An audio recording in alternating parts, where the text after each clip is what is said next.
Halo Boboto, apa kabarnya? Siapa yang setuju kalau lini depan Persib musim ini mungkin lebih mengerikan dibandingkan musim lalu? Awalnya, hampir semua perhatian tertuju pada satu nama, yaitu Mariano Peralta. Wajar saja, musim lalu penampilannya bersama Borneo FC benar-benar luar biasa. Bahkan, ia berhasil meraih penghargaan sebagai pemain terbaik Liga Indonesia. Namun, dua nama lainnya justru sempat mengundang banyak tanda tanya. Luka Menalo dan Balsa Skulik. Bahkan, setelah penampilan Persib di Piala Presiden, tidak sedikit bobotoh yang mulai meragukan kualitas keduanya. Balsa memang sedikit lebih baik karena sudah mencetak 2 gol. Namun, Luka Menalo justru menjadi pemain yang paling banyak mendapatkan sorotan. Ada yang mengatakan bahwa Luka Menalo akan menjadi Mailson 5 Jilid 2. Masih ingat dengan Mailson 5? Pemain asal Tanjung Verde itu harus meninggalkan Persib lebih cepat karena dianggap tidak mampu memenuhi ekspektasi bobotoh. Hal yang hampir sama juga sedang dialami oleh Ramon Tanque. Padahal, jika dilihat secara objektif, kontribusinya untuk tim sebenarnya tidak terlalu buruk.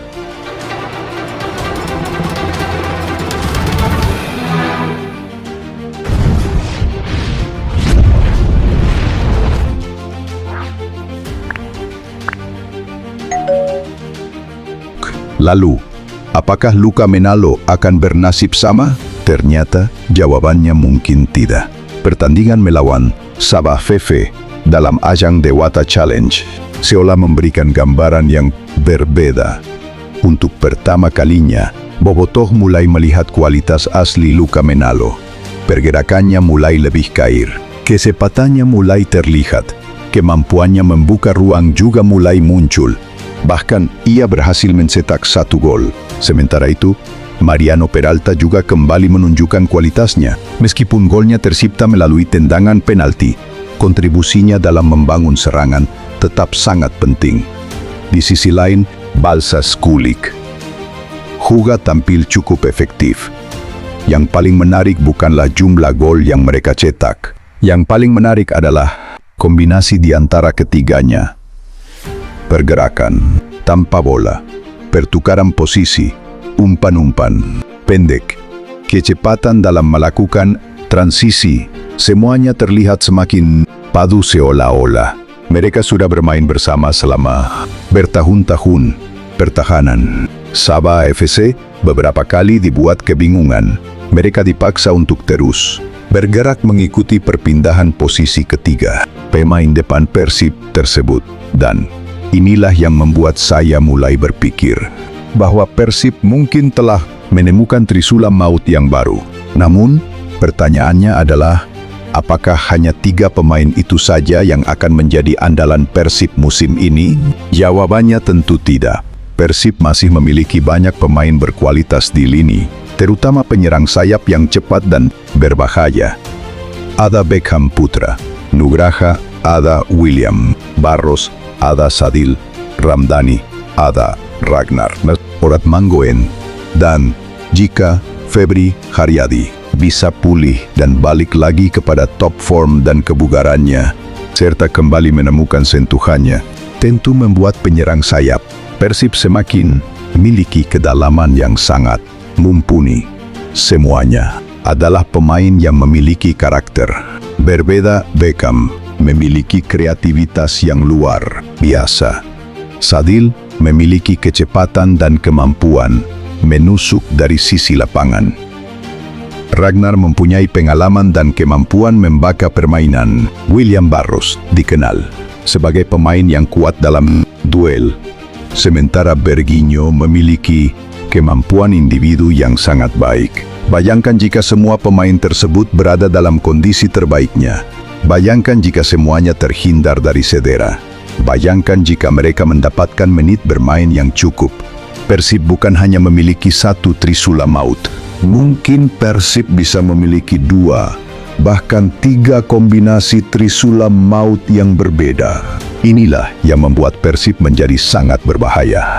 Karena lawan tidak akan pernah tahu kombinasi mana yang akan dimainkan oleh pelatih. Keunggulan terbesar Persib musim ini bukan hanya terletak pada kualitas individu para pemainnya, Keunggulan terbesar Persib adalah kedalaman skuadnya. Kompetisi musim ini tidak akan mudah.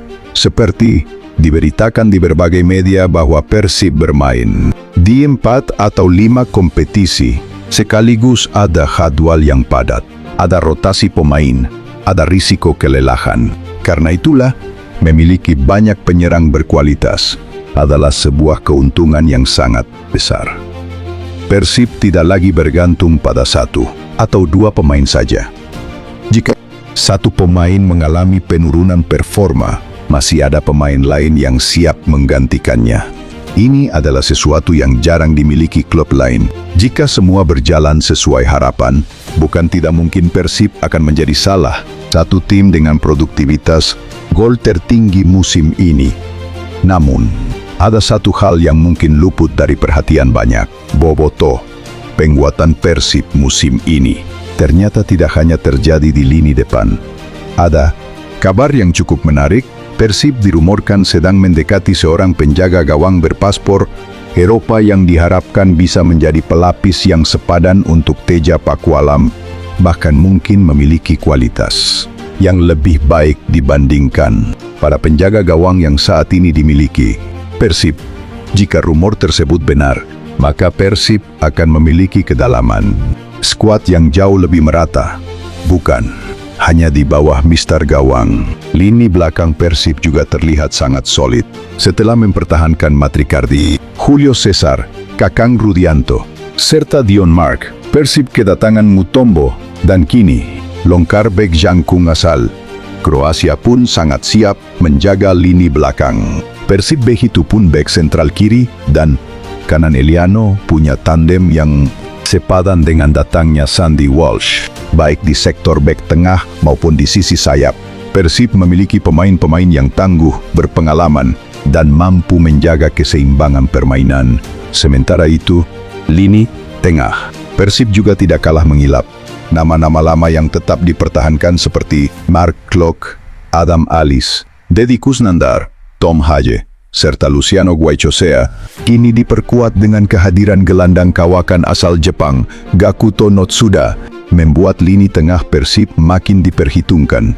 Kreativitas, kemampuan mengatur tempo permainan, hingga distribusi bola menjadi salah satu kekuatan utama yang dimiliki Maung Bandung musim ini. Yang paling menarik, hampir di setiap posisi, Persib memiliki lebih dari satu pemain yang kualitasnya tidak terpaut jauh. Artinya, rotasi pemain tidak akan terlalu memengaruhi kekuatan tim. Inilah yang membedakan Persib musim ini. Bukan hanya mengandalkan satu bintang, bukan hanya mengandalkan satu trisula maut, tetapi membangun kekuatan di semua lini. Mulai dari penjaga gawang, lini pertahanan, lini tengah, hingga lini depan.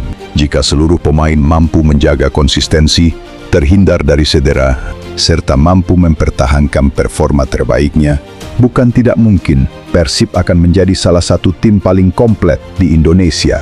Persib berpeluang besar untuk bersaing di beberapa kompetisi musim ini dan sangat mungkin bisa mempertahankan gelar liganya. Jika dilihat dari kesiapan dan kedalaman skuadnya, sehatinya seluruh tim Liga 1 Indonesia masih belum menentukan skuad permanennya untuk musim ini. Sampai batas jendela transfer pemain ditutup, yaitu tanggal 30 September depan, itu artinya masih sangat mungkin tim-tim peserta Liga merubah skuadnya, mendatangkan pemain baru, meminjamkan atau mempromosikan pemain-pemain muda binaan, tak terkecuali dengan Persib sendiri. Adapun turnamen pramusim yang baru saja dilalui, seperti Piala Presiden atau Dewata Challenge yang sedang diikuti oleh 3 tim, yaitu Persib Bandung, Bali United, dan satu tim asal negeri jiran Malaysia, Sabah FC, yang berlangsung di Bali ini. Sangat mungkin jadi kesempatan tim-tim peserta untuk membentuk kerangka tim, sekaligus untuk menentukan secara final pemain-pemain yang dibutuhkan tim Dewata Challenge sendiri menyisakan 1 laga terakhirnya besok, sekaligus menentukan siapa juaranya. Laga terakhir besok akan mempertemukan tuan rumah Bali United versus Persib Bandung. Sebelum laga ini, kedua tim sudah sama-sama melakukan laga pertamanya melawan Sabah FC. Laga pertama Bali dikalahkan Sabah FC. Sedangkan di laga kedua, Persib justru memperkundangi tim Malaysia itu dengan skor meyakinkan 3-0. Gol masing-masing dicetak oleh Mariano Peralta dari titik putih, menit 24. Gol kedua dicetak oleh Luka Menalo. Gol kantik ini tercipta dari kerjasama apik dengan Peralta dan Notsuda. Sedangkan gol terakhir yang tak kalah cantik dilesakan Beckham Putra Nugraha yang baru masuk di 10 menit terakhir laga, hasil umpan matang dari Mark Klok yang sama datang dari bangku cadangan di laga itu. Dengan hasil laga tersebut kini, Persib bertengger di urutan pertama. Dan laga terakhir besok melawan tuan rumah, Bali United diperkirakan akan berlangsung sengit. Karena tuan rumah pun tak ingin kehilangan muka dengan mengalami kekalahan yang kedua kalinya, terlepas dari prediksi halanya laga yang bakal seru. Namun Persib tetap diunggulkan untuk bisa mengalahkan tuan rumah. Walaupun Persib belum menentukan skuad permanennya untuk musim depan, dengan kedua turnamen pramusim ini, ditambah telah kembalinya ke-7 pemainnya yang memperkuat Timnas Indonesia, nampaknya Igor Tolik sudah mendapatkan data tentang kerangka skuad musim ini, yang diharapkan bisa memenuhi ekspektasi dan harapan para bobotoh untuk kembali meraih kesuksesan juara musim ini dan melaju lebih jauh di Asia, serta menambah koleksi trofi tentunya. Pertanyaannya sekarang, apakah musim ini akan menjadi awal dari lahirnya era baru kejayaan Persib di Asia, sekaligus mempertahankan posisinya sebagai juara bertahan di BRI Super League yang telah mampu diraihnya 3 musim secara beruntun? Kita tunggu jawabannya di atas lapangan. Namun, kita juga tidak boleh terlalu cepat memberikan penilaian, karena perjalanan kompetisi masih sangat panjang. 1 atau 2 pertandingan belum cukup untuk menentukan apakah Trisula Maut ini benar-benar akan meledak atau tidak. Tetapi satu hal yang pasti, pertandingan melawan Sabah FC telah memberikan harapan baru kepada bobotoh. Harapan bahwa Persik musim ini memiliki lini serang yang jauh lebih beragam dan banyak pilihan. Semuanya memperlihatkan keyakinan dan cukup menjanjikan. Harapan bahwa Maung Bandung akan kembali menjadi tim yang ditakuti, dan harapan bahwa kejayaan baru sedang dipersiapkan. Menurut kalian, siapakah Trisula Maut terbaik Persib musim ini? Apakah Peralta, Menalo, dan Balsa Skulik? Atau justru Beckham, Sadil, dan Ragnar?